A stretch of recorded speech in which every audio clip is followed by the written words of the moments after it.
আসসালামু আলাইকুম। 18 বাংলার সংবাদে সবাইকে স্বাগত জানাচ্ছি। আমি শারমিন সালাম। শুরুতেই বিআরবি কেবল সংবাদ শিরোনাম।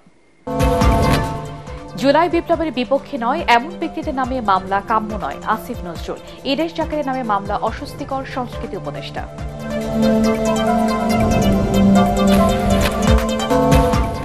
গণ অভ্যুত্থানে আশুলিয়ায় 6 জনকে হত্যার নতুন ভিডিও তদন্ত সংস্থার হাতে, আরও 2 জন শনাক্ত। হয়রানিমূলক মামলার বিরুদ্ধে কঠোর হুঁশিয়ারি আইজিপির। কোন মহামানবকে ক্ষমতায় রাখার জন্য মানুষ স্বৈরাচারের বিরুদ্ধে আন্দোলন করেনি, মন্তব্য বিএনপি নেতা আমির খসরু। ঐক্যমত্যের সংস্কারগুলো বাস্তবায়নের তাগিদ ভিপি নূরের। হজ যাত্রীদের জন্য মোবাইল অ্যাপ লাভবাইক উদ্বোধন করলেন প্রধান উপদেষ্টা। হজের আনুষ্ঠানিকতা পালনে গুরুত্বপূর্ণ ভূমিকা রাখবে।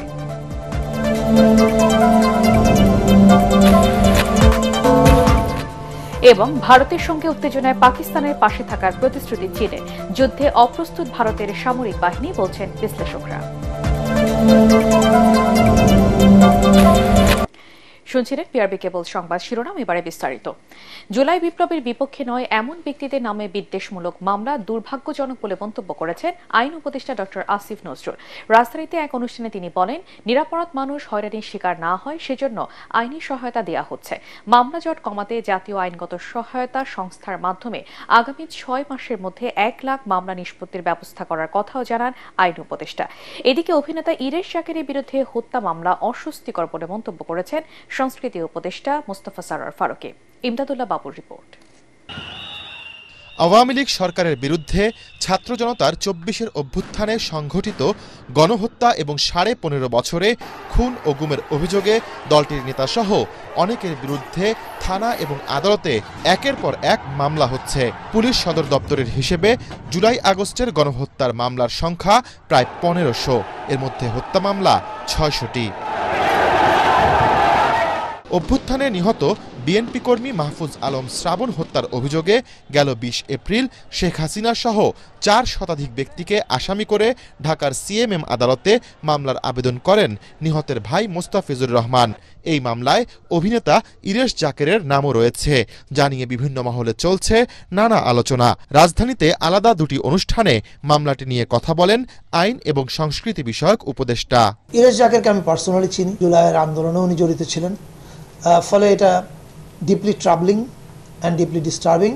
কিন্তু আবার বলছি, এটা মামলা করেছে একজন লোক, এটা রাষ্ট্রের পক্ষের মামলা না। আমি বিশ্বাস করি পুলিশ এটা সঠিক তদন্ত করবে এবং তদন্ত করে যেটা সত্য সেটার পক্ষে থাকবে এবং যেটা মিথ্যা সেটাকে বাতিল করে দেবে। যে যার মতো মামলা করছে এবং এখানে অনেক হয়রানিমূলক মামলা হচ্ছে, বিদ্বেষমূলক মামলা হচ্ছে, অন্যের জায়গা জমি দখল, ব্যবসা দখল করার জন্য মামলা হচ্ছে।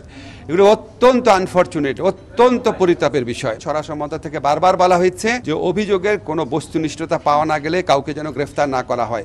আমরা আবার আদালতের পক্ষ থেকেও আমরা যেখানে আপনার বস্তুনিষ্ঠতা নাই সেখানে যতভাবে আইনগত প্রতিকার দেওয়া সম্ভব সেগুলি দেওয়ার চেষ্টা করে যাচ্ছি। ইরেশ জাকেরের নাম বলেছেন, এরকম ছাড়াও আরও অনেক ক্ষেত্রে কিছু কিছু মামলা হয়েছে যেগুলি আসলে আপনাদের কাছে আমরা একটা অনুরোধ করব, এই মামলাগুলো যারা করে আপনারা একটু তাদের কাইন্ডলি খুঁজে বের করেন না, খুঁজে বের করে একটু মামলাটা সম্পর্কে জিজ্ঞেস করেন, তাদের উন্মোচন করেন। এর আগে রাজধানীর ওসমানী স্মৃতি মিলনায়তনে জাতীয় আইনগত সহায়তা দিবসের অনুষ্ঠানের উদ্বোধন করেন আইন উপদেষ্টা। এতে তিনি বলেন, মামলা জট কমাতে জাতীয় আইনগত সহায়তা সংস্থাকে কাজে লাগাচ্ছে সরকার। আগামী 6 মাসের মধ্যে জাতীয় আইনগত সেবা প্রদানকারী সংস্থাকে এমন একটা পর্যায়ে উন্নীত করব যেখানে অন্তত 1 লক্ষ মামলার নিষ্পত্তি হবে এবং আগামী 1 বছরের মধ্যে যদি সেইটুকু সময় পর্যন্ত আমরা থাকি অন্তত 2 লক্ষ মামলা আমরা সেখানে নিষ্পত্তি করার ব্যবস্থা করব। আসিফ নজরুল আরও জানান, স্বাধীন কমিশন হিসেবে আইন মন্ত্রণালয়ের মতামত দেওয়ার আগেই নির্বাচন কমিশন ইশরাক হোসেনকে ঢাকা দক্ষিণ সিটি কর্পোরেশনের মেয়র হিসেবে ঘোষণা করে গেজেট প্রকাশ করেছে। ইমদাদুল্লাহ বাবু, ATN Bangla, Dhaka. July August গণ অভ্যুত্থানে ঢাকার আশুলিয়ায় 6টি মরদেহ পোড়ানোর আগের ভিডিও ফুটেজ হাতে পেয়েছে আন্তর্জাতিক অপরাধ ট্রাইব্যুনালের তদন্ত সংস্থা। প্রসিকিউশন জানিয়েছে ওই ঘটনায় শনাক্ত হয়েছে আরও 2 জন। মামলার তদন্ত প্রতিবেদন জমা দেওয়ার জন্য 25শে মে পর্যন্ত সময় দিয়েছে ট্রাইব্যুনাল। এছাড়া যাত্রাবাড়ী ও রামপুরার হত্যা মামলার তদন্ত প্রতিবেদন দেওয়ার জন্য ট্রাইব্যুনাল 20 জুলাই পর্যন্ত সময় দিয়েছে। আরও জানাচ্ছেন হুমায়ুন চিশতি।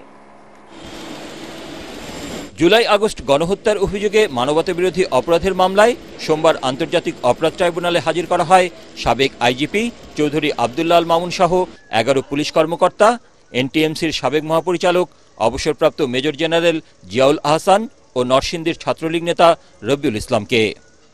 ঢাকার আশুলিয়ায় হত্যার পর মরদেহ পোড়ানো সহ আলাদা 4টি মামলায় এদের বিরুদ্ধে তদন্ত প্রতিবেদন জমা দেওয়ার জন্য দিন নির্ধারিত ছিল আজ। 10 দিন বা 5 দিন বা 1 মাস সময় একটু বেশি লাগতেই পারে পূর্ণাঙ্গ তদন্ত রিপোর্টের জন্য, এবং ন্যায় বিচারের স্বার্থে এই সময়টা প্রয়োজন আমাদের।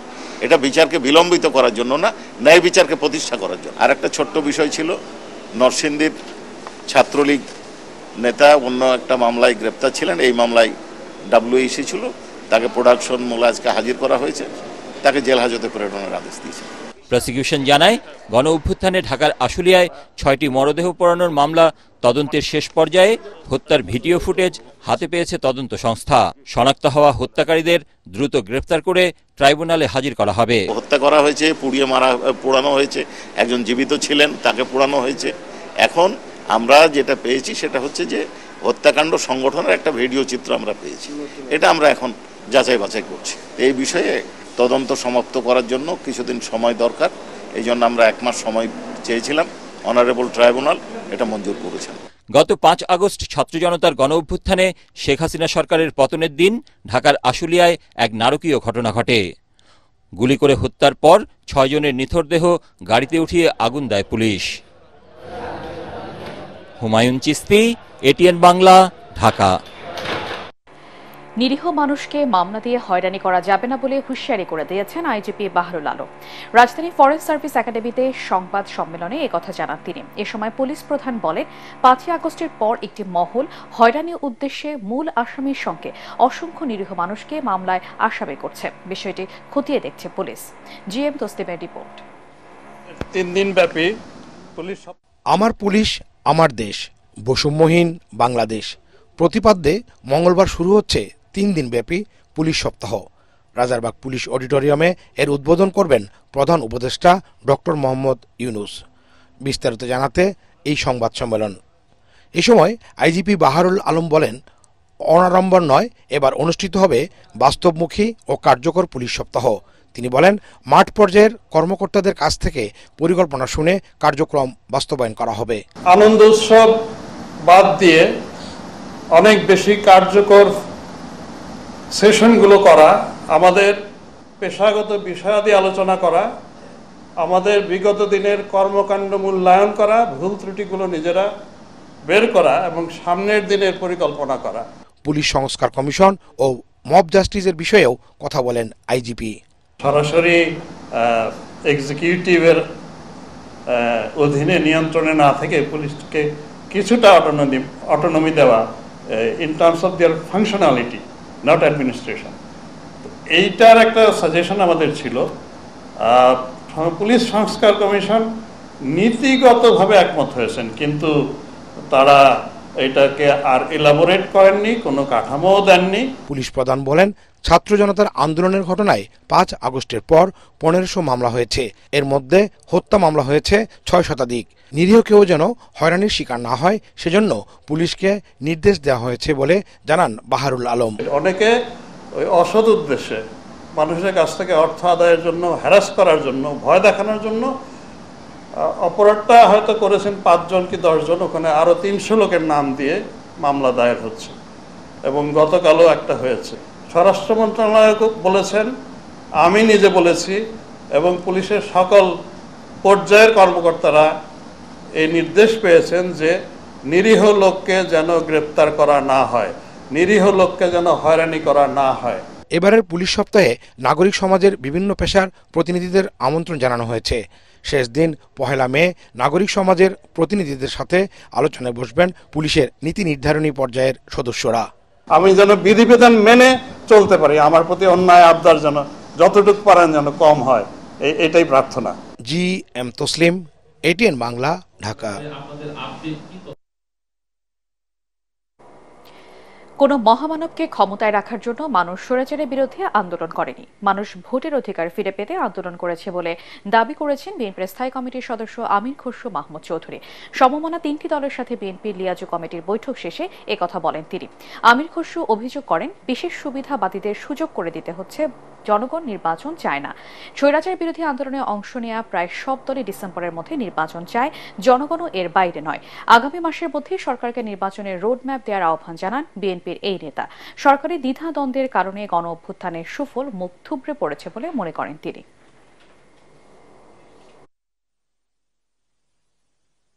সংস্কারের ব্যাপারে যেখানে ঐক্যমত হবে সেই সংস্কারগুলো ইমিডিয়েটলি করে নির্বাচন কমিশনকে বলা হোক নির্বাচনের দিনক্ষণ ঠিক করে রোডম্যাপ দিয়ে নির্বাচনের দিকে এগিয়ে যাওয়ার জন্য। যেই সরকার জনগণের ভোটে নির্বাচিত হবে তারা জনগণের কাছে দায়বদ্ধ থাকবে, জবাবদিহি থাকবে, সেটা যেই সরকারই হোক। কোন মহামানবকে বাংলাদেশের দায়িত্ব দেওয়ার জন্য বাংলাদেশের মানুষ আন্দোলন সংগ্রাম করে নাই, ত্যাগ স্বীকার করে নাই। আর কোন মহামানব কোন দেশের গণতন্ত্রের সমাধান দেবে তার জন্য বাংলাদেশের জনগণকে অপেক্ষা করতে হবে, এটা বিশ্বাস করার কোনো কারণ নেই। এক ব্যক্তি দুবারের বেশি প্রধানমন্ত্রী এবং একই সাথে দল ও সংসদ নেতা না হওয়ার পক্ষে মত দিয়েছে গণ অধিকার পরিষদ। ঐকমত্য কমিশনের সঙ্গে বৈঠক শেষে দলের সভাপতি নুরুল হক নূর একথা জানান। জাতীয় সংসদ ভবনের এলটি হলে আলোচনায় অংশ নিয়ে তিনি বলেন, অন্তর্বর্তী সরকারকে যে কোনো মূল্যে ঐকমত্যের সংস্কারগুলো বাস্তবায়ন করতে হবে। সংস্কার প্রক্রিয়া বাস্তবায়নে ব্যক্তি বা দলের চেয়েও দেশের স্বার্থকে বড় করে দেখার তাগিদ দলটি। রিপোর্ট আদ্দিন সচিবের। রাষ্ট্র সংস্কার নাকি নির্বাচন, রাজনৈতিক অঙ্গনের এই আলোচনা যখন সবখানে, তখন সব দল ঐকমত্য কমিশনের সঙ্গে দেশ গড়ার পরিকল্পনায় ব্যস্ত। ৩৫টি রাজনৈতিক দলের সংস্কার প্রস্তাব এবং ১৬৬টি সুপারিশ নিয়ে ধারাবাহিক এই আলোচনা। এদিন নুরুল হক নূরের নেতৃত্বে বৈঠকে বসেন গণ অধিকার পরিষদের প্রতিনিধি দল। গণ অধিকার পরিষদের নেতৃবৃন্দকে ঐকমত্য কমিশনের সহসভাপতি অধ্যাপক আলী রিয়াজ জানান, তরুণরা জীবন দিয়ে রাষ্ট্র পরিবর্তনের যে সম্ভাবনা তৈরি করে দিয়েছে তা বাস্তবায়ন করাই প্রধান লক্ষ্য। ৫৩ বছর ধরে বাংলাদেশের মানুষ যে গণতান্ত্রিক আকাঙ্ক্ষাকে ধারণ করেছে সেই আকাঙ্ক্ষাকে যেন বাস্তবায়ন করা যায়। সকল রাজনৈতিক শক্তির জনমানুষের ঐক্যের মধ্য দিয়ে কেবলমাত্র আমরা বাংলাদেশকে একটি নতুন বাংলাদেশের দিকে অগ্রসর করতে পারব। বৈঠকের শুরুতে গণ অধিকার পরিষদের সভাপতি নুরুল হক নূর বলেন, রাষ্ট্রের সংস্কার প্রক্রিয়া কেউ যেন ঝুঁকিতে ফেলতে না পারে সে ব্যাপারে সজাগ থাকতে হবে। এই সংস্কারের ক্ষেত্রে যেন অবশ্যই ব্যক্তি, দল, গোষ্ঠীর চেয়ে আমরা জাতীয় স্বার্থ এবং দেশকে যেন প্রাধান্য দিই। যেই সংস্কারগুলো আলাপ আলোচনার মধ্যে দিয়ে ঠিক হবে সেগুলো এই সরকারের অধীনেই বাস্তবায়ন করতে হবে। সূচনা বক্তব্যের পর প্রায় ৪ ঘন্টার আলোচনা। ২ বারের বেশি প্রধানমন্ত্রী নয়, একই ব্যক্তি দল ও সংসদ নেতা এবং সরকার প্রধান হতে পারবে না, সংসদের মেয়াদ ৪ বছর সহ ঐকমত্য কমিশনের ১৩৫টি বিষয়ে একমত গণ অধিকার পরিষদ। একই ব্যক্তি দলীয় প্রধান, সরকার প্রধান এবং সংসদ নেতা হতে পারবে না, এই বিষয়ে আমরা একমত। এবং সংসদেরই আমরা মেয়াদের কথা বলছি ৪ বছর, তো স্বাভাবিকভাবেই প্রধানমন্ত্রীর মেয়াদও ৪ বছর, রাষ্ট্রপতির মেয়াদও ৪ বছর হচ্ছে। ২ বারের বেশি কেউ প্রধানমন্ত্রী হতে পারবে না এবং ২ বার প্রধানমন্ত্রী হওয়ার পরে আবার ওই ব্যক্তি রাষ্ট্রপতি হতে পারবে না। বৈষম্য বিরোধী আন্দোলনে ৫ আগস্ট আওয়ামী শাসনের পতনের পর থেকেই রাষ্ট্র সংস্কারের এই আকাঙ্ক্ষা নতুন করে জাগে জনমনে। শেষ পর্যন্ত এই চেষ্টার সুফল পাওয়ার অপেক্ষায় দেশবাসী। আদ্দিন সচিব, এটিএন বাংলা, ঢাকা। সহজেই মানুষকে আপন করে নেওয়ার অসম্ভব ক্ষমতা ছিল মাওলানা আব্দুস সোবহানের, এমন মন্তব্য করে জামায়াত ইসলামের আমির ডক্টর শফিকুর রহমান বলেছেন, এরকম নেতৃত্বগুণ সম্পন্ন মানুষ সমাজে সচরাচর দেখা যায় না। জাতীয় প্রেস ক্লাবে সাবেক সংসদ সদস্য মাওলানা আব্দুস সোবহানকে নিয়ে লেখা একটি বইয়ের মোড়ক উন্মোচন অনুষ্ঠানে তিনি একথা বলেন। আমিরে জামাত বলেন, পাবনায় শ্রমজীবী মানুষ থেকে শুরু করে সকল শ্রেণী পেশার মানুষ অতি আপনজন ছিলেন আব্দুস সোবহান।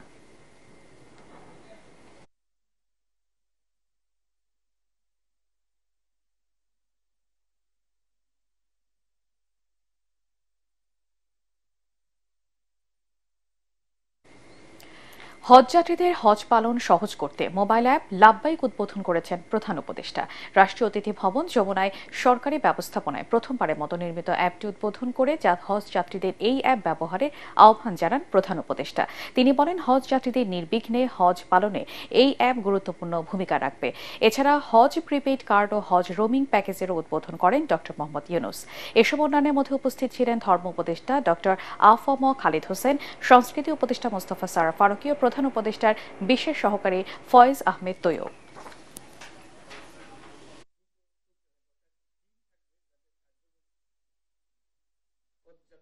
ধর্মকর্মের দিকে সময় ব্যয়ের সুবিধা হবে, অন্যান্য যাতায়াত ইত্যাদি নিয়ে দুশ্চিন্তা থেকে তাকে মুক্ত করে দেওয়া হবে। পরিবারের সঙ্গে যোগাযোগ, নিজের স্বাস্থ্য সম্বন্ধে অনিশ্চয়তা বা কোনো কি পাবো, কি করব, কোথায় যাব, কি হবে, এই সমস্ত অজানা প্রশ্নের সব জবাব পাওয়া যাবে এর মাধ্যমে। এটাই আসল বিষয়, যে সময়টুকু আছে তার হয়তো এখন 50% যায় ধর্মকর্মের দিকে, আর 50% যায় অনিশ্চয়তাগুলোকে সামাল দিতে। আমরা ক্রমে ক্রমে এটার ভাগ ধর্মকর্মের দিকে যে সময়, সেই সময়ের ভাগটা বাড়াবো এবং এই অনিশ্চয়তাগুলোর যে পেছনে যে দুশ্চিন্তা এবং সময় বের হয় সেটা থেকে তাদেরকে রক্ষা করবো। এটি হলো মূল লক্ষ্য।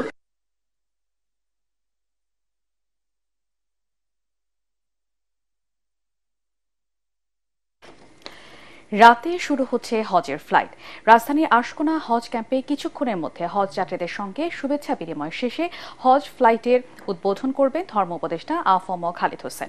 এবছর ৮৭,১০০ জন পবিত্র হজ পালন করতে যাচ্ছেন। প্রথম ফ্লাইটটি রাত ১:৩০ হযরত শাহজালাল আন্তর্জাতিক বিমানবন্দর থেকে সৌদি আরবের উদ্দেশ্যে ছেড়ে যাবে। প্রথম দিনে ৪১৯ জন হজ যাত্রী সৌদি আরবের উদ্দেশ্যে ঢাকা ছাড়বেন। এবার ৫,২০০ জন হজ যাত্রী সরকারি ব্যবস্থাপনায় এবং বাকি ৮১,৯০০ জন সরকারি ব্যবস্থাপনায় হজ পালন করবেন। হজ ব্যবস্থাপনাকে নির্বিঘ্ন করতে সরকারি পর্যায়ে ১১২ জন এবং বেসরকারি পর্যায়ে ১,৭৪৩ জন গাইড দায়িত্ব পালন করবেন। পাশাপাশি ৭০ জন মুআল্লিম হজ যাত্রীদের সার্বিক সহায়তা করবেন।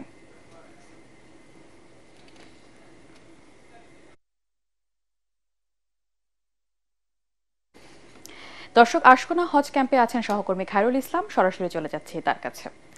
খায়রুল, হজের ফ্লাইট সম্পর্কে আমাদেরকে বিস্তারিত জানান। এই রাজধানীর আশকোনা হজ ক্যাম্পে হজের ফ্লাইট উদ্বোধন করার জন্য কিন্তু ধর্ম উপদেষ্টা আফম খালিদ হোসেন কিন্তু এই অনুষ্ঠানে যোগ দিয়েছেন। এর সঙ্গে কিন্তু অন্যান্য অতিথিরাও কিন্তু এই অনুষ্ঠানে যোগ দিয়েছে। এর আগে কিন্তু তিনি এই অনুষ্ঠানটির আগে চাঁদ দেখা কমিটির একটি বৈঠক করেছেন। ঠিক সেই বৈঠকটি শেষ করে কিন্তু এই অনুষ্ঠানে তিনি যোগ দিয়েছেন। এছাড়াও রাজধানীর এই আশকোনা হজ ক্যাম্পের কিন্তু হাজিদের অংশগ্রহণে কিন্তু অনেকটাই দেখতে পেরেছি, কানায় কানায় তাদের অংশগ্রহণে কিন্তু পরিপূর্ণ হয়ে আছে। এবার কিন্তু আসলে হজে নিবন্ধন করেছে প্রায় ৮৭,১০০ জন হজ যাত্রী। এর মধ্যে সরকারিভাবে হজ যাত্রী রয়েছেন ৫,২০০ এবং বেসরকারিভাবে রয়েছে ৮১,৯০০ জনের মতো। ধর্ম মন্ত্রণালয় আমাদের একটি বিষয় জানিয়েছেন যে এই যারা হজ নিবন্ধন করেছেন যেসব যাত্রী, তাদের মধ্যে আসলে ৭৩% হজ যাত্রীর আসলে ভিসা কমপ্লিট হয়েছে। এছাড়াও কিন্তু এই হজ ক্যাম্পে কেন্দ্র করে কিন্তু প্রচুর পরিমাণে আইন শৃঙ্খলা বাহিনীকে আমরা মোতায়েন করতে দেখেছি। এখানে সকল ধরনের নাশকতা এড়াতে, কোনো ধরনের বিশৃঙ্খলা যেন এখানে সৃষ্টি না হয়। এছাড়াও কিন্তু বাংলাদেশ এয়ারলাইন্সের থেকে ১১৮টি এবং সৌদি এয়ারলাইন্স থেকে ৮০টি এবং ফাইন্যান্স এয়ারলাইন্স থেকে ৩৪টি ফ্লাইট কিন্তু এই হজ উপলক্ষে কিন্তু রয়েছে। আজকের হজের প্রথম ফ্লাইটটি ছাড়বে রাত ২:১২টায়, যা পরিচালনা করবে সৌদি এয়ারলাইন্স। এরপর দ্বিতীয় ফ্লাইটটি বাংলাদেশ বিমান পরিচালনা করবেন। এছাড়াও চাঁদ দেখা সাপেক্ষে আগামী ৫ই জুন কিন্তু আসলে হজ অনুষ্ঠিত হওয়ার কথা রয়েছে। এই ছিল আমার কাছ থেকে সর্বশেষ খবর। শেখ হাসিনার মুখ বন্ধ রাখতে পারবেন না বলে প্রধান উপদেষ্টা ড ইউনূসকে জানিয়েছেন ভারতের প্রধানমন্ত্রী নরেন্দ্র মোদী। কাতার সফরকালে আল জাজিরাকে দেওয়া সাক্ষাৎকারে প্রধান উপদেষ্টা এই কথা জানান। এ সময় জুলাই বিপ্লব, নির্বাচন, আওয়ামী লীগ সরকারের দুর্নীতি প্রসঙ্গে কথা বলেন তিনি। প্রধান উপদেষ্টা বলেন, বাংলাদেশের মানুষ মনে করে অন্তর্বর্তী সরকার এখনো তাদের জন্য ভালো সমাধান। আরো জানাচ্ছেন Yasin Rana.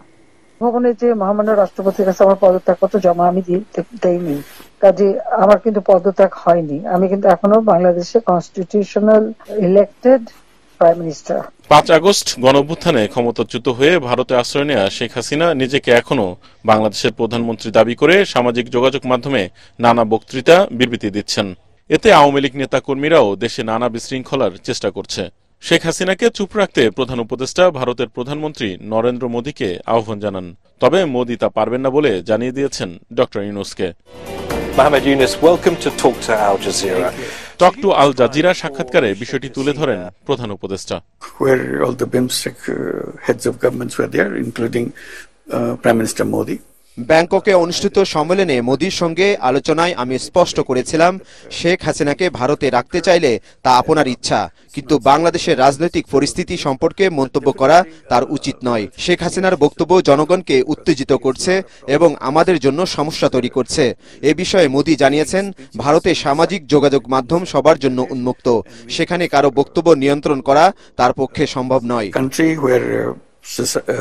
Social media is open to anybody. I cannot control that. ক্ষমতাচ্যুত আওয়ামী লীগের নির্বাচনে অংশগ্রহণের বিষয়ে ডক্টর ইউনূস বলেন, এটি নির্বাচন কমিশন, অন্যান্য রাজনৈতিক দল ও আইনি প্রক্রিয়ার উপর নির্ভর করবে। It will be decided by the party. Awami লীগের বিষয়ে নির্বাচন কমিশন এবং অন্যান্য সংশ্লিষ্ট কর্তৃপক্ষই পদক্ষেপ নেবে। অন্যান্য রাজনৈতিক দল এবং আইনগত বিষয়টিও এতে জড়িত রয়েছে। জুলাই গণহত্যার বিচারের উপরও নির্ভর করছে আওয়ামী লীগের নির্বাচনে অংশ নেওয়ার অনুমতি পাবে কিনা। ডক্টর ইউনূস বলেন, বাংলাদেশের মানুষ মনে করে অন্তর্বর্তী সরকার এখনো তাদের জন্য ভালো সমাধান।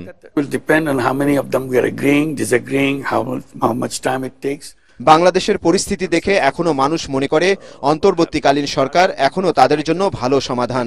আমরা এমন কোনো সমস্যার মুখোমুখি হইনি যেখানে লোকেরা বলছে যত তাড়াতাড়ি সম্ভব তাদের ক্ষমতা হস্তান্তর করো। দেশের সমস্ত অনিয়ম দুর্নীতি দূর করে দেশে অর্থবহ সংস্কার এবং এ যাবৎকালের সেরা নির্বাচন উপহার দেওয়া হবে। সংস্কার ছোট হলে ডিসেম্বরের মধ্যে নির্বাচন এবং তালিকা বড় হলে আগামী বছর জুনের মধ্যে ভোট। নির্বাচন জুনের পরে যাবে না।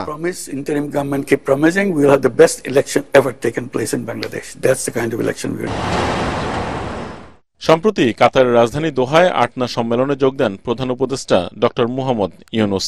সেখানে দেয়া এই সাক্ষাৎকারে তিনি আরো বলেন, যুক্তরাষ্ট্র, চীন, ভারত সকলেই বাংলাদেশের বন্ধু। এখানে নির্দিষ্ট কোনো দেশের পক্ষ নেয়ার বিষয় নেই।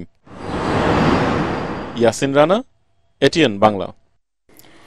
নারায়ণগঞ্জের সিদ্ধিরগঞ্জে মাদ্রাসা ছাত্র হাফিজ সুলাইমান হত্যা মামলায় সাবেক আইনমন্ত্রী আনিসুল হকের 4 দিনের রিমান্ড মঞ্জুর করেছে আদালত। বিকেলে নারায়ণগঞ্জের সিনিয়র জুডিশিয়াল ম্যাজিস্ট্রেট মাইনুদ্দিন কাদিরের আদালতে হাজির করে সিআইডি 7 দিনের রিমান্ড আবেদন করলে 4 দিনের রিমান্ড মঞ্জুর করা হয়। নারায়ণগঞ্জ আদালতের পুলিশ পরিদর্শক কায়ুম খান বিষয়টি নিশ্চিত করেন।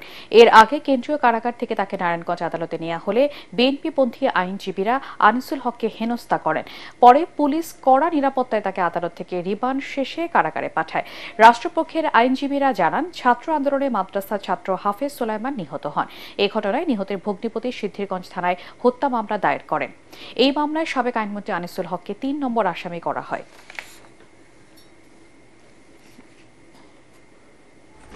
উভয় পক্ষের শুনানি আনতে এই আসামিকে মামলার সুষ্ঠু তদন্তের স্বার্থে এবং মূল রহস্য উদ্ঘাটনের জন্য এই কারা অস্ত্রগুলি সরবরাহ করছে এবং এই কারা হুকুম দিছে এই সকল বিষয় উদ্ঘাটনের জন্য তাকে 4 দিনের পুলিশ রিমান্ড মঞ্জুর করেছে।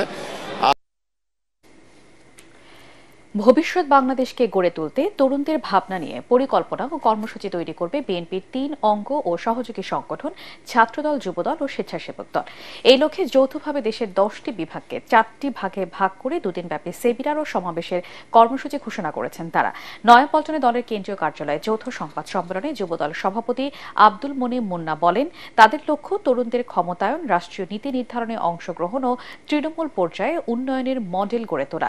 এ সময় তিনি অভিযোগ করেন, ফ্যাসিবাদী আওয়ামী লীগ নেতাকর্মীরা এনসিপি ও জামাতে আশ্রয় নিচ্ছে।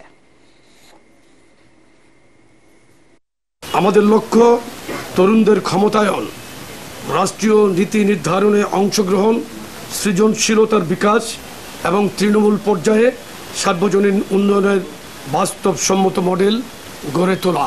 তরুণরা কি ভাবছে সেটি কিন্তু শুধু আমাদের দলের তরুণরা না, সকল অংশের তরুণরা কি ভাবছে সেই ভাবনাটাকে প্রাধান্য দিয়ে ভবিষ্যৎ কর্মসূচি প্রণয়ন করা হবে। এমনকি বিএনপির যে 31 দফা কর্মসূচি আছে, যদি তরুণরা নতুন কোনো আইডিয়া আমাদেরকে আমাদের মাধ্যমে ওনাকে দেয়, সেই জিনিসটিও কিন্তু আমরা নিশ্চয়ই বিবেচনায় রাখবো। ক্ষতিকর অ্যাসিড ব্যাটারির পরিবর্তে লিথিয়াম ব্যাটারি ব্যবহার চালু করে জোন ভিত্তিক অটোরিকশার লাইসেন্স দেওয়ার পরিকল্পনা চলছে বলে জানিয়েছেন ডিএনসিসি প্রশাসক মোহাম্মদ এজাজ। রাজধানী গুলশানে ডিএনসিসি নগর ভবনের এক পলিসি ডায়ালগে তিনি কথা বলেন। প্রশাসক আরও বলেন, ঢাকার 50টি জায়গায় এয়ার পিউরিফায়ার স্থাপন করা হবে। মনির হোসেন তপুর রিপোর্ট। নগর ভবনের অডিটোরিয়ামে দূষণমুক্ত ও ন্যায্য নগর গঠনে নবায়নযোগ্য জ্বালানির ভূমিকা শীর্ষক পলিসি ডায়ালগের আয়োজন করে ডিএনসিসি ও বায়ুমণ্ডলীয় দূষণ অধ্যয়ন কেন্দ্র ক্যাপস। এখানে অনেকেই আছেন এই একা মানুষ একটা গাড়ি দিয়ে কিন্তু এসেছে। যদি পাবলিক ট্রান্সপোর্ট হতো এবং ভালো পাবলিক ট্রান্সপোর্ট থাকতো, নিশ্চয়ই আমি আমার একার জন্য একটা গাড়ি বের করব। এই ঢাকা শহরকে বাসযোগ্য করতে গেলে শুধু ঢাকা নিয়ে ভাবলে হবে না, দেশটা নিয়ে ভাবতে হবে। রুফটপ সোলারের জন্য যদি ইনসেন্টিভ ব্যবস্থা আসে, আমার মনে হয় জনগণ আরো উদ্বুদ্ধ হবে। বক্তারা বলেন, দূষণমুক্ত নগর গড়তে সুশাসন ও জবাবদিহিতা নিশ্চিত করতে হবে। আমরা ইন্ডাস্ট্রিয়ালিস্টদেরকে বলছি সিআইপি, তাকে আমরা স্পেশাল ট্রিটমেন্ট দিচ্ছি, তাকে প্রশ্ন করছি না আপনি সিআইপি কি পরিমাণ পলিউশন করছেন। তার এই প্রশ্নটা যদি না হয় তাহলে আমাদের কোনো আলোচনা সমাধান হবে না। যে 4টি বড় বড় প্রজেক্ট মানে কয়লা বিদ্যুৎ প্রকল্প, তার মধ্যে 3টাই হচ্ছে উপকূলীয় অঞ্চল, এবং আপনারা জানেন উপকূলীয় অঞ্চল হচ্ছে সবচেয়ে ভালো। এ সময় অতিরিক্ত বিদ্যুৎ ব্যবহার কমাতে অটোরিকশার লাগাম টানতে একটি এনআরইর বিপরীতে একটি অটোরিকশার লাইসেন্স দেওয়ার পরিকল্পনার কথা জানান ডিএনসিসি প্রশাসক। লিথিয়াম ব্যাটারি অনেক এনভায়রনমেন্ট ফ্রেন্ডলি এবং এই ব্যাটারিগুলো পুড়ে ব্যাটারি কেমিক্যাল নষ্ট করে যে ধরনের ক্রাইসিসগুলো তৈরি করা হয় সেটা অনেক কম খরচ হবে, ইলেকট্রিসিটি কনজাম্পশন অনেক কমে আসবে। লিথিয়াম ব্যাটারি প্রডিউসাররা যদি এগিয়ে আসেন তাহলে ঢাকা শহরের বিভিন্ন জায়গায় এবং বাংলাদেশের বিভিন্ন জায়গায় ব্যাটারি চার্জিং পয়েন্ট নামে নতুন স্থাপনা তৈরি হবে, যার মাধ্যমে প্রায় 10 লক্ষ কর্মসংস্থানের ব্যবস্থা হবে। একটি ভোটার আইডি কার্ডের এগেইনস্টে আমরা একটি লাইসেন্সের ব্যবস্থা করব, তাও রেসপেক্টেড এরিয়া ডেমোগ্রাফিক ডিমান্ড এবং আমার রিক্সা লেন আছে কিনা এবং অন্যান্য রাস্তার কতটুকু চড়া আছে সরু আছে সেটাকে মাথায় রেখে আমরা আমাদের জোন ভিত্তিক এই লাইসেন্সিং গুলো আমরা করব। আগামী মাস থেকে ঢাকার খালগুলোতে গাছ লাগানো হবে বলেও জানান তিনি। এই কমিউনিটি বেস ওয়েস্ট ম্যানেজমেন্টের এই মডেলটা আমরা আসলে শুরু করব। মনির হোসেন তপু, এটিএন বাংলা, ঢাকা।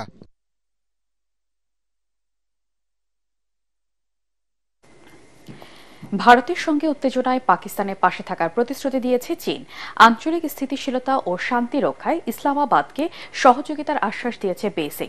ভারত পাকিস্তান উত্তেজনায় দিল্লির কূটনীতিক পদক্ষেপের উপর কড়া নজর রাখছে সৌদি, ইরান ও মিশর। তবে বিশ্লেষকরা বলছেন, পাকিস্তানের সঙ্গে যুদ্ধে এখনও অপ্রস্তুত ভারতের সামরিক বাহিনী। বিস্তারিত শরীফুল ইসলামের প্রতিবেদনে। জম্মু কাশ্মীরে হামলার ঘটনায় আবারও একটি সামরিক সংঘাতের দ্বার প্রান্তে ভারত ও পাকিস্তান। প্রাণঘাতী ওই সন্ত্রাসী হামলার প্রতিশোধ নেওয়ার অঙ্গীকার করেছে দিল্লি। এর সঙ্গে পাকিস্তানের সম্পৃক্ততা আছে দাবি করে দেশটিতে হামলা চালাতে অভ্যন্তরীণ চাপ আছে প্রধানমন্ত্রী নরেন্দ্র মোদীর উপর। আমরা 260টা দেহ চাইছি, ভারত মাতা কি 260টা দেহ চাইছি। তবে বিশ্লেষকরা বলছেন, ভারতের সামরিক বাহিনী এখনও সেকেলে এবং সীমান্তে হুমকি মোকাবেলায় অপ্রস্তুত। কারণ 2019 সালে পাকিস্তানের সাথে চরম উত্তেজনায় ভারতের বিশাল সামরিক বাহিনীকে অনেকটা ফুলিয়ে ফাঁপিয়ে দেখানো হয়। পাকিস্তানের হাতে একটি ভারতীয় যুদ্ধবিমান ভূপাতিত হওয়ার ঘটনায় তখন লজ্জায় পড়ে মোদী সরকার। তাই নিজেদের দুর্বলতা ফাঁস হওয়ার ভয়ে এবার নতুন করে উত্তেজনায় পাকিস্তানকে জবাব দেওয়ার ক্ষেত্রে সংযমী হতে পারে ভারত। এ মুহূর্তে যুদ্ধের জন্য প্রস্তুত নয় ভারতীয় সেনাবাহিনী।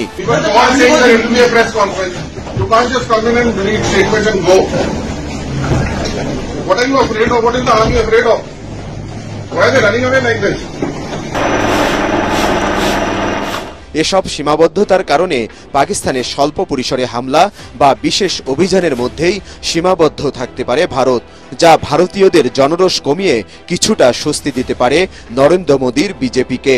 অন্যদিকে পাকিস্তানে দীর্ঘদিন ধরে পদ্মার আড়াল থেকে দেশ চালাচ্ছে দেশটির সেনাবাহিনী। এক্ষেত্রে ভারতের বিরুদ্ধে যুদ্ধ সংক্রান্ত যে কোনো সিদ্ধান্ত নিতেও অভ্যস্ত তারা। পাকিস্তানের সামরিক বাহিনীকে খুব সহজেই ভারত প্রতিহত করার আত্মবিশ্বাস দেখালেও বাস্তবে এই পরীক্ষায় ইসলামাবাদের ওপর সুনজর রয়েছে চীনের। প্রতিবেশী দুদেশের চরম উত্তেজনার মধ্যে পাকিস্তানের পাশে থাকার প্রতিশ্রুতি দিয়েছেন চীনের পররাষ্ট্রমন্ত্রী। পাকিস্তানের পররাষ্ট্রমন্ত্রী ইসাক দারের সঙ্গে টেলিফোন আলাপে আঞ্চলিক শান্তি এবং স্থিতিশীলতা বজায় রাখার প্রত্যয় জানান তিনি। ভারতের আধিপত্যবাদের বিরুদ্ধে নিজেদের শক্ত অবস্থানের কথাও স্মরণ করিয়ে দেন এই দুই নেতা। 美方的行政令还涉及美国单方面非法划定的 চীন ছাড়াও ভ্রাতৃপ্রতিম দেশ সৌদি আরব, ইরান ও মিশরকেও ভারতের সঙ্গে চলা উত্তেজনার সর্বশেষ পরিস্থিতি তুলে ধরেছে পাকিস্তান। এসব বাস্তবতা বিবেচনায় ভারত সাময়িকভাবে পাকিস্তানকে চাপে রাখতে সীমান্ত অভিযান ও কূটনৈতিক পদক্ষেপ নিলেও সহজেই যুদ্ধে জড়াবে না বলেই মনে করছেন আন্তর্জাতিক সম্পর্ক বিশ্লেষকরা। শরীফুল ইসলাম, এটিএন বাংলা। প্রথমবারের মতো ইতালিতে ভেনিস দ্বিবার্ষিক স্থাপত্য প্রদর্শনীতে অংশ নিচ্ছে বাংলাদেশ। বিশ্বের অন্যতম সম্মানজনক চারুশিল্প ও স্থাপত্য প্রদর্শনীতে রাজধানীর হাতিরঝিল নগর ভবন, ডিএলসিসি পুনরুদ্ধার করা 18টি পার্ক সহ 9টি আন্তর্জাতিক মানের প্রকল্প তুলে ধরবে দেশের স্থাপত্য প্রতিষ্ঠানগুলোর সংগঠন ভিত্তি স্থপতিবৃন্দ লিমিটেড। রাজধানীর আগারগাঁওয়ে বাংলাদেশ স্থাপত্য ইনস্টিটিউটে সংবাদ সম্মেলনে এসব তথ্য জানানো হয়। ইউরোপিয়ান কালচারাল সেন্টারের 6 মাস মেয়াদী প্রদর্শনীতে দেশের স্থাপত্য ঐতিহ্য ও সামাজিক সাংস্কৃতিক স্থায়িত্বের প্রতিফলন হওয়ার ব্যাপারে আশাবাদ জানান স্থপতি ইকবাল হাবিব। এ সময় তিনি বলেন, স্থপতিরা দেশের কল্যাণে কাজ করে যাচ্ছেন। এ সময় বাংলাদেশে নিযুক্ত ইতালির রাষ্ট্রদূত অ্যান্টোনিও আলেসান্দ্রো এসব প্রকল্পের প্রশংসা করেন। আল আরাফা ইসলামী ব্যাংক অর্থ সংবাদ।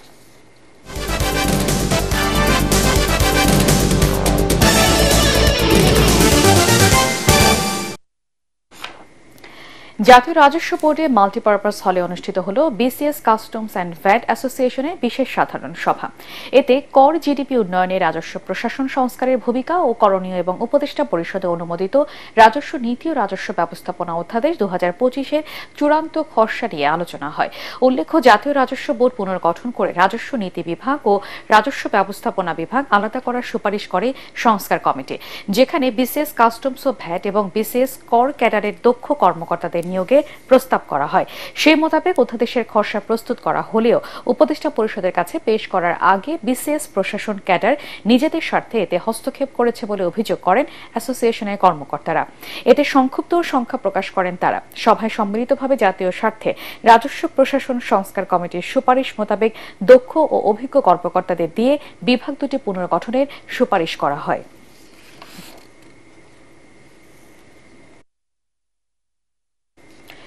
22 বছর বন্ধ থাকা রাজশাহী টেক্সটাইল মিলকে বরেন্দ্র রাজশাহী টেক্সটাইল লিমিটেড হিসেবে পুনরায় চালু করার উদ্যোগ নিয়েছে প্রাণ আরএফএল গ্রুপ।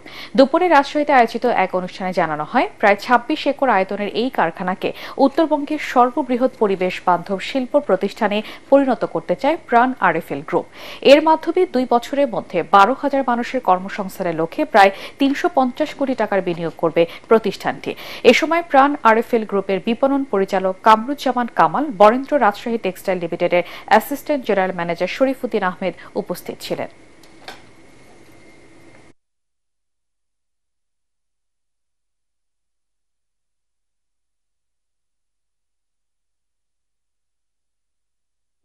পঁচিশ বছর ধরে ফ্যাক্টরিটা বন্ধ, ওইগুলোকে আমরা ঠিক করতেছি, কারণ যেখানে আমাদের 1000-2000 কর্মী থাকবে ওখানে আমাদের যদি কমপ্লায়েন্স না করি বাইরেরা কিন্তু আমাদেরকে অর্ডার দিবে না। আমরা আসছি এগুলো নিয়ে যাতে এমপ্লয়মেন্ট সৃষ্টি হয় এবং আপনাদেরই ভাই ব্রাদার, আপনাদেরই আত্মীয় স্বজনরা কাজ করবে। হজ যাত্রীদের সেবা দেওয়ার লক্ষ্যে আশকোনা হজ ক্যাম্পে হজ বুথ চালু করেছে আল আরাফা ইসলামী ব্যাংক পিএলসি। এর মাধ্যমে হজ যাত্রীদের ফ্রি পাসপোর্ট এন্ডোর্সমেন্ট, বৈদেশিক মুদ্রা বিনিময়, হজ বিষয়ক তথ্য প্রদান সহ বিভিন্ন ধরনের সেবা দেবে ব্যাংক। প্রধান অতিথি হিসেবে হজ বুথের উদ্বোধন করেন ব্যাংকের ব্যবস্থাপনা পরিচালক মোহাম্মদ রাফাতুল্লাহ খান। এ সময় শরিয়া ভিত্তিক ব্যাংকিং এর সাথে যুক্ত থাকতে সকলের প্রতি আহ্বান জানান তিনি। পরে হজ যাত্রীদের হাতে ব্যাংকের পক্ষ থেকে উপহার সামগ্রী তুলে দেন তিনি। এ সময় উপব্যবস্থাপনা পরিচালক মোহাম্মদ আব্দুল্লাহ আল মামুন, এসএম আবু জাফর অন্যান্যের মধ্যে উপস্থিত ছিলেন।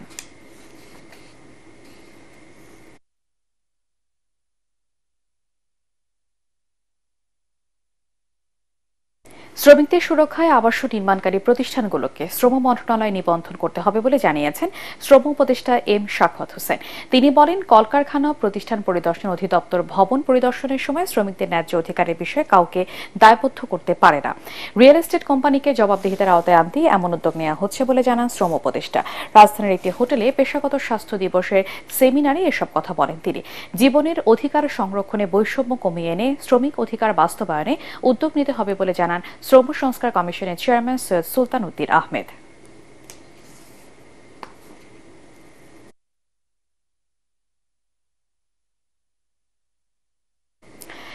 পার্টিক্স খেলার খবর।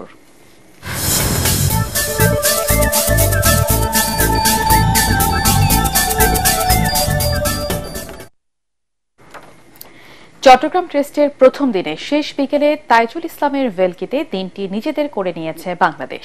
তাতে 2 উইকেটে 177 রান থেকে দিন শেষ করেছে জিম্বাবুয়ে 9 উইকেটে 227 রানের পুঁজিতে। 60 রানে 5 উইকেট নিয়ে সফরকারীদের বড় স্কোরে বাধা হয়ে দাঁড়ান তাইজুল ইসলাম। পরাকারমানের রিপোর্ট। চট্টগ্রাম টেস্টের তৃতীয় সেশনে জিম্বাবুয়ের 7 উইকেট তুলে নিয়ে শুধু ম্যাচেই ফেরেনি, দিনটিও নিজেদের করে নিয়েছে বাংলাদেশের বোলাররা। দ্বিতীয় দিনের শুরুতেই বাকি উইকেট তুলে নিয়ে সফরকারীদের বিপক্ষে লিড নেওয়ার চেষ্টা থাকবে টাইগারদের। টস হেরে বোলিংয়ে নেমে জিম্বাবুয়ের শিবিরে পেস আক্রমণ চালায় বাংলাদেশ। উইকেটার দেখা না পাওয়ায় চেষ্টা চলে স্পিনার দিয়ে জুটি ভাঙার। অভিষেকে তানজিম হাসান সাকিব পান উইকেটের দেখা, তারপর যোগ দেন তাইজুল ইসলাম। তাতে 89 রানের পুঁজিতে 2 উইকেট হারিয়ে লাঞ্চ বিরতিতে যায় জিম্বাবুয়ে।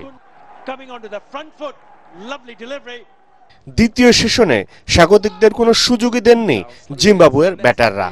28 ওভারে দলের স্কোরে যোগ 72 রান। তৃতীয় সেশনে এসে দাপট দেখান বাংলাদেশের স্পিনাররা। ভেঙে পড়ে জিম্বাবুয়ের সব প্রতিরোধ। জোড়া আঘাত হানেন নাইম হাসান। অধিনায়ক আরভিনকে ফিরিয়ে ব্রেকথ্রু এনে দেওয়ার পর সর্বোচ্চ 67 রানে থাকা শন উইলিয়ামসকে নিজের দ্বিতীয় শিকারে পরিণত করেন নাইম। তারপর চট্টগ্রামের পিছে চলে তাইজুল ম্যাজিক। 4 উইকেটে 200 রান থেকে 17 রান তুলতেই জিম্বাবুয়ে হারায় 5 উইকেট। তাতে 60 রানের খরচায় তাইজুলের পকেটে জমা পড়ে 5 উইকেট। টেস্ট ক্যারিয়ারে এ নিয়ে 16 বারের মতো ইনিংসে 5 উইকেট নেয়ার কৃতিত্ব দেখান এই বাঁহাতি স্পিনার। টেস্টের শেষ সেশনে 7 উইকেট তুলে নিয়ে পুরো দিনের ব্যর্থতা ভুলিয়ে টাইগার শিবিরে স্বস্তি নামান বোলাররা। পরাগারমান, এটিএন বাংলা। টটেনহাম হটস্পারকে 5-1 গোলে উড়িয়ে চলতি মৌসুমে প্রিমিয়ার লিগের মুকুট নিজেদের করে নিল লিভারপুল। তাতে ইংল্যান্ডের সর্বোচ্চ লিগে ম্যানচেস্টার ইউনাইটেডের সমান 20 বার এই প্রতিযোগিতার শিরোপা ঘরে তুলল অলরেডরা। 4 ম্যাচ হাতে রেখে শ্রেষ্ঠত্ব লিভারপুলের। রিপোর্ট করছেন এসএম আশরাফ।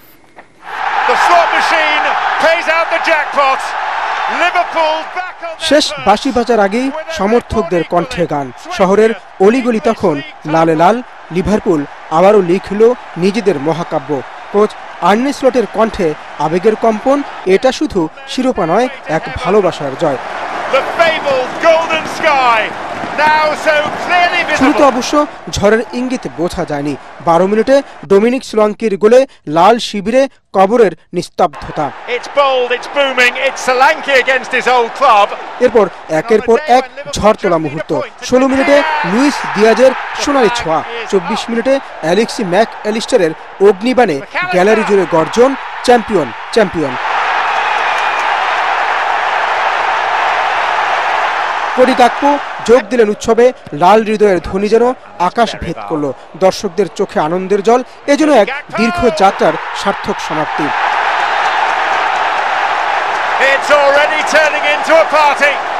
মোহাম্মদ সালার গোলে লিভারপুলের প্রতিটি অলিতে গলিতে বিজয়ের উৎসব শুরু হয়ে যায়। প্রিয় ক্লাবের প্রেমের রাজ্যে ইতিহাসের অংশ হলেন মিশরীয় ফুটবলার। প্রতিপক্ষকে ঘুরিয়ে দেওয়ার ম্যাচে ডেস্টিনি উদোগর টটেনহামের জালে শেষ আঁচড়টা দিলেন। 35 বছর পর অ্যানফিল্ডে শিরোপা জয়ের উল্লাস লিভারপুলের। প্রতিটি ফুটবলার বুঝিয়ে দিতে চাইলেন এটা শুধু শিরোপা নয়, এক ভালোবাসার জয়। এখন লক্ষ্য মৌসুমের বাকি দিনগুলোয় আরো আলো জ্বালানো, আরো গল্প লেখা, লাল রঙের সুর বাজানো। S M Ashraf, ATN Bangla. শেষ করার আগে বিআরবি কেবল সংবাদ শিরোনাম আরেকবার। জুলাই বিপ্লবের বিপক্ষে নয় এমন ব্যক্তিদের নামে মামলা কাম্য নয়, আসিফ নজরুল। ইরেশ জাকেরের নামে মামলা অস্বস্তিকর, সংস্কৃতি উপদেষ্টা।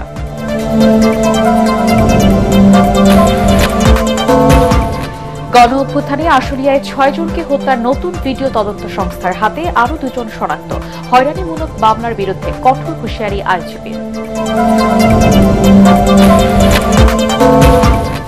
কোন মহামানবকে ক্ষমতায় রাখার জন্য মানুষ স্বৈরাচারের বিরুদ্ধে আন্দোলন করেনি, মন্তব্য বিএনপি নেতা আমির খসরু। ঐক্যমত্যের সংস্কারগুলো বাস্তবায়নের তাগিদ ভিপি নূরের। হজ যাত্রীদের জন্য মোবাইল অ্যাপ লাভবাইক উদ্বোধন করলেন প্রধান উপদেষ্টা। হজের আনুষ্ঠানিকতা পালনে গুরুত্বপূর্ণ ভূমিকা রাখবে।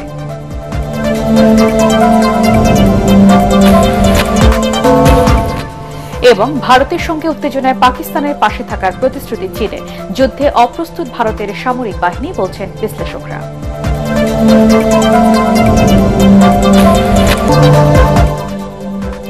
পরবর্তী সংবাদ দেখার আমন্ত্রণ জানিয়ে এখনকার মতো শেষ করছি। এটিএন বাংলা সংবাদ ইউটিউবে দেখতে ব্রাউজ করুন, youtube/এটিএন বাংলা নিউজ।